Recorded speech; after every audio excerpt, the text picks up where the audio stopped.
I'm in the Centre for Life, Newcastle, and I'm sat with Herb Kim. What's going on here? So it's a kickoff event for our CultureCode Initiative, basically an attempt to try and build a more thriving, collaborating community between artists, arts organizations, cultural organizations, and the sort of data tech world. I guess our thing is around connecting people in new and interesting and hopefully real ways. And so we're hopeful that we can do our own take on this sort of thing will actually lead to other different, hopefully better collaborations than have been in the past. What would you like to see at the end of all this? What I'd really like to see is basically some cool stuff coming out of it. I'd love to see some projects and collaborations that people can point to over the web and that people spread around. They go, wow, some cool art stuff, but also some practical stuff. You and I know that so many of these tools are just actually easy if you just invest some mental time and some of your own personal time. What I tell people is the first thing you should not do is spend any money. That's the easiest thing to do, but it means that you'll hire someone to do all your thinking for you and it won't become embedded. Actually spend some time thinking about what it is that you want to do. Because for some people, they'll want to create whizzy new, amazing new art forms. Other people would like to see some more people come along to the shows. And those are two very different digital missions, but they both can be enabled by tools. And it's investing some thinking before you invest some money into all this stuff. A whole load of developers get together in a room with a bunch of data sets. That's kind of the bottom line. And it's a fast prototyping environment for all manner of technology. And they're quite difficult to explain, mainly because you actually don't know what's going to come out of them. It's a purely experimental, innovative environment.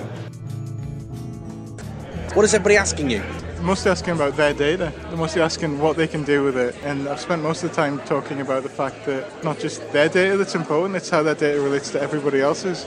So it's how we find links between different data sources to find new meanings in what people are producing. So we've got people from Durham University who are talking about Lindisfarne Gospels, and we may have somebody who's got knowledge of migration around that time, where we can find new possible uses and new meaning in that data.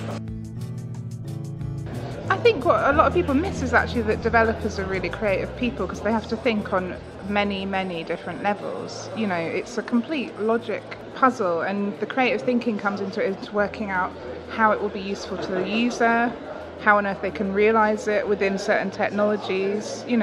I think it's really exciting for a lot of these people to be brought together with cultural data sets. It's a completely different thing. It's really exciting content to be working on. Tuna mayo. Lunch is being dished out on the bus as we wing it between two locations. At the moment we are in Middlesbrough and we are heading back to Newcastle. Tonight's event is the first time where we bring the techie world and the developers and the designers with the artists and the arts and the culture organizations to meet up, start talking, start hatching plans, start building relationships. And so tonight's event is hopefully the first of a set of beautiful new relationships and friendships that we'll see flourish over the weeks and months to come.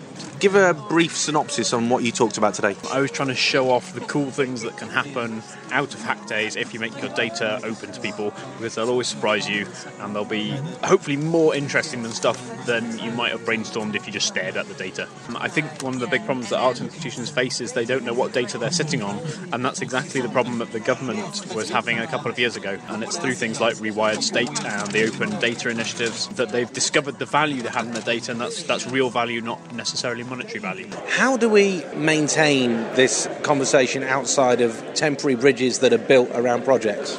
A lot of it does depend on us and our enthusiasm. It's really important that we stay in contact with these people and that we prove to them just how much it can help their business and their organisation. If we don't prove that through this, then we're not going to keep their attention. And we're only going to keep their attention by helping them and them seeing some sort of shift or difference from it. So that's kind of why we need to just try really hard and show off. This is quite technological. We're talking about apps, we're talking about devices, and how scary has CultureCode been to some of the more traditional artists? Do you think the time is right? Absolutely. I was wondering whether they were actually overwhelmed at how quickly you could put a website together nowadays. But really, I think that it's so much more easily available to you. I think something that's been really interesting is that obviously for hundreds of years art has brought about sort of a new way of experimenting with pigments, with technique, with the technologies that were out there, and it should be no different to today. Sometimes it's playing, sometimes it's by saying, okay, I don't have these resources, who can help me? And sometimes it's about saying, you know what, I don't have the money either, but there are still people who are going to be out there who, you know, if you kind of sell it to them enough, or, you know, you've got something that could be quite intriguing, there's people who are going to help, and people all want to pull in and do something about it and make it a better experience for everybody else. So I don't think it needs to be seen as something foreign. It shouldn't be something that stops me, and it hasn't been something that stopped me, certainly. How important do you think Culture Code is for this kind of audience, this crowd, this group of participants? I think it's very important. The real effects are going to be felt long term. We're going to have this kind of small explosion with all the events we're having over this short period of time. But the real thing that we really need to track is the long-term relationships that are formed during this. What's going to happen today? Well, this is the end of a 4-stage process. This is where the magic happens. We're going to have lots of developers and designers here. We've got about 40 registered, and then we've got lots of cultural organisations and artists. At the moment, they're drinking lots of tea and coffee to make sure they can stay up for 26 hours, and they're going to be coming in here in a minute and they're going to present their data. We've got 32 organisations who've brought their data and over 120 data sets, so that's quite exciting. Once they've all taken 2 minutes to say who they are and what data they brought, we'll be going downstairs for lunch, and everybody will start talking about what they're going to do for the rest of the day. Then the hacking will start. They'll do that right the way through for a good 20 hours of hardcore computer concentration. Then the cultural organisations and the artists will have seminar programmes. Are you going to manage all night, you think? I'm pretty confident that given some Red Bull, I will survive the 24 hours. I can still do it. I've still got it in me. Let the hacking begin. Instead of data's been uploaded to GitHub, you can access it through the CultureCode site. Let's get hacking. I know everyone has just heard a bit about the data that's available, and people are wondering what on earth to use, what's going to be the most interesting data set to merge with another one, to work with, and it's quite exciting. A few conversations that are going on around it. I was earwigging on a few interested geeks who were chatting about the data sets that they'd heard announced. One of the data sets was about blue plaques, another data set around traditional music, and one of these guys I heard say, I was really, really interested in some of the geo possibilities around the blue plaques project, but then when I heard about traditional music, this is totally out of my normal sphere of interest, and I think I'm going to get involved in that, which I thought was fantastic. Right there was a coder thinking, I'm going to get involved in something musical, and the art is leaking into his life in between the numbers, I suppose. Do you think people get more involved in the data when it's more than a picture? Well, I mean, pictures can explain data, but what we're trying to do is form an emotional connection. That's possible through a visualization, but I think this is the best way in. The first part of the hack so far, we've spent writing stuff on the board and eating loads of junk food and drinking loads of coffee. And so what we're probably going to do is what happens usually in most of these things, leave it really close to the end and then just panic and develop it really quickly. Have you got a name for this? Hope. Standing in a corridor. So expect noises, probably trolleys, screaming geeks with their heads on fire because they've thought just that little bit too hard.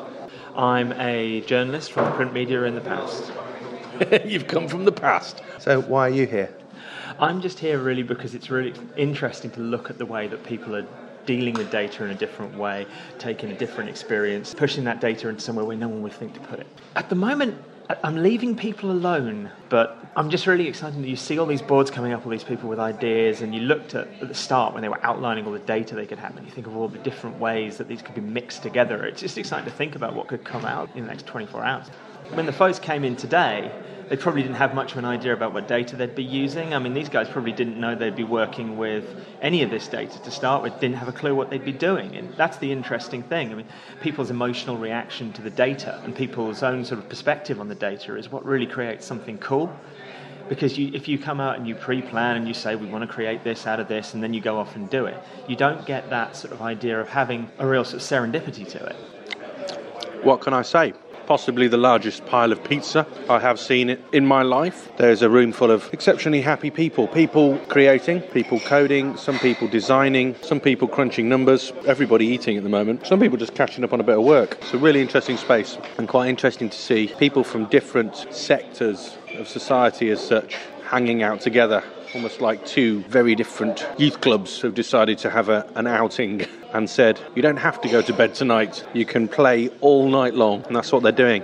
To see some people hit a wall and then have a chat or swap over with another person from another group, and straight away there's fresh blood, fresh ideas, it's really good. Oh no, there's another, 20 pizzas just come through the door? Some people have coded right through the night, some people went home for a little bit. You stayed up all night, didn't you? Look, shunning away, don't talk to me. Yes, I stayed up all night. Does staying up, working through that barrier, work? I think it's just that time at about 4 o'clock when no one else is awake and it's just kind of, but once kind of the sun comes up, I think it's pretty much okay. Thank you very much, guys. I'm going to leave you in peace. Don't all start snoring when I leave the room. I'm back in the main cafe breakfasty area, and people definitely look a little bit more awake. It might be because of their proximity to the coffee. And now, with the greatest of respect, can you all leave quickly? James Rutherford, your team won. For those that weren't here, can you explain in a paragraph what it was that your hack did? We looked at child poverty statistics, and we looked at this through the eyes of a 12-year-old girl called Hope, who we created a fake Facebook-like arena for. So you log into the site, you befriend her, and then her updates start percolating through your stream. So you can kind of see what she's thinking and the sort of difficulties she's having. But as time goes by, a couple of the older messages have dots by them. You click on the dot, it reveals the stuff under the surface, the stuff that she's actually thinking but not revealing. It says something about sort of the personal and the mask that you present. This is it, the closing moments of CultureCode and the CultureCode Initiative. I'm really, really proud of what's gone over the last couple of months. I can take a very, very, very small amount of reward for that, but it's been down mainly to key individuals. I could name a lot of names. They've all been really brilliant at kind of realising the longer term potential of this, how this is a kind of, hopefully, the start of a conversation. One of the key takeaways I'm going to have, the fact that we were looking at data sets and then realising that, wow, with just this little bit more data, we have a completely different project on our hands, something 10 times more powerful. I think I've had lots of highlights through this. I think one which I probably wouldn't have come across had I not stayed here all night, is coming across Erin. She's working with Creative Scotland and they do hacks up there, Culture Hack Scotland, and kind of seeing how we might work together in the future. Maybe there's a battle of the hacks or something, I don't know. Oh, I like that. How do you take this further without repeating it again? I think is quite... Well, this is an incubator, in my own personal humble opinion. I don't think there's going to be anything other than good grow out of this. Good collaborations, good use of data, good projects, doing good things, but on the whole, good people. Yeah, that makes me smile.